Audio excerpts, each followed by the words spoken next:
ভবিষ্যতে আমাদের ছাত্রদেরকে অপরাধী বানিয়ে তাদেরকে ফাঁসির মঞ্চে দিতে পারে। রক্ত দিয়েছে আমাদের সন্তান, সেই রক্তের ঋণ আমরা পরিশোধ করার জন্য আমি কয়েকটা দাবি করতে চাই আজকের এই সেমিনার থেকে।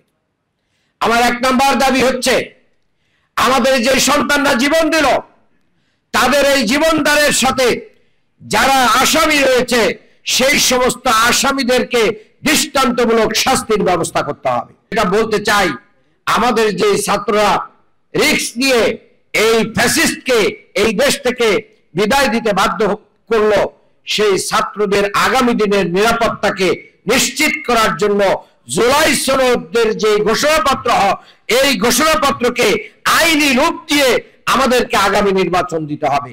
তা না হলে কি হবে জানেন? সেটা খুব ভয়ঙ্কর। সেটা হচ্ছে এই যে সেই জুলাই সনদ হবে আমাদের জন্য এতটাই ভয়াবহ যে দেখেন, যদি এটা আইনি রূপ না পায় তাহলে ভবিষ্যতে আমাদের ছাত্রদেরকে অপরাধী বানিয়ে তাদেরকে ফাঁসির মঞ্চে দিতে পারে।